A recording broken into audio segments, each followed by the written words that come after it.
we have a smoke-free goal by 2030, and that is defined as a smoking prevalence rate of less than 5%.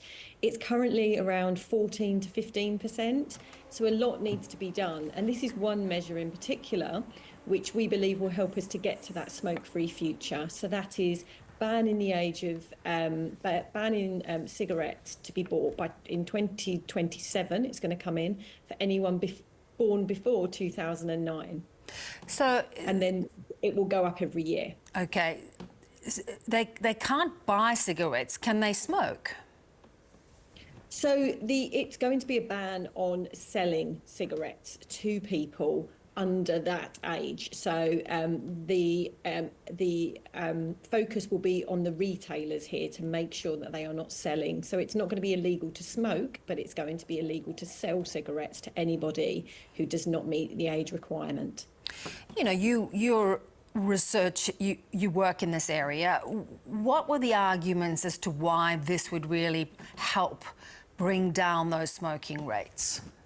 Yeah, it's a great question. So smoking is called an addiction of childhood because most people start when they're young, they're influential, peer pressure. But around 2/3 of people that try smoking when they're younger go on to be daily adult smokers. And 3/4 of adult smokers wish they hadn't started. If they could go back, they wouldn't. So one of the best ways to help people to not smoke is to help them not start to smoke, so to break the initiation. So that's the thought behind this policy. There are other policies that have got less press, and that is around increased expenditure for stop smoking services. So also helping those people who are smoking, who are daily smokers, to quit.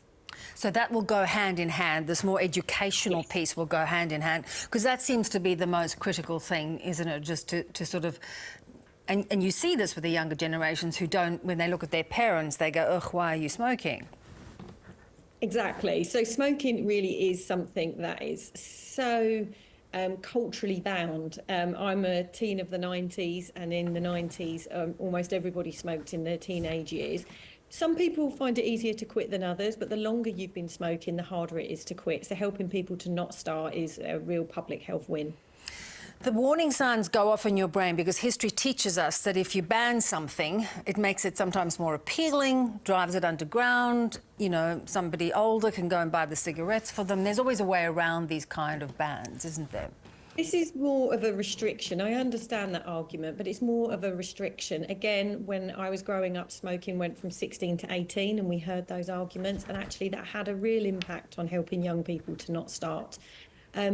This is not going to ban smoking for people who are already adults and who smoke. So it's not going to have a huge impact on an illicit market. It's about restricting children from starting.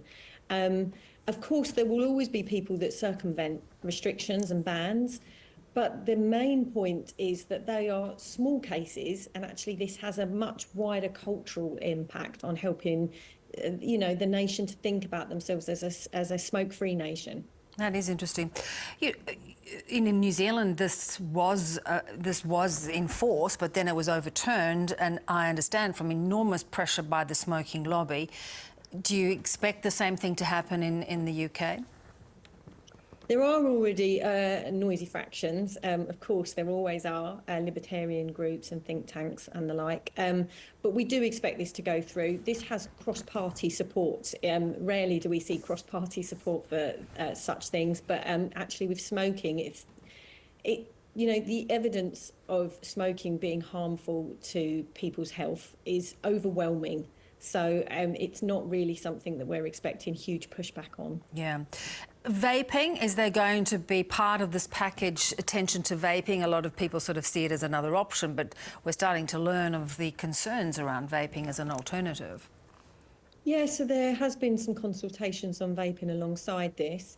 Vaping in the UK is very much seen as a harm reduction tool to help people to quit smoking. There has been an uptick in young people using especially single-use vapes, so there's going to be a restriction again on single-use vapes coming in alongside this, whilst at the same time making sure that for adult smokers who can benefit or already are benefiting from e-cigarettes, that they can continue to access those products.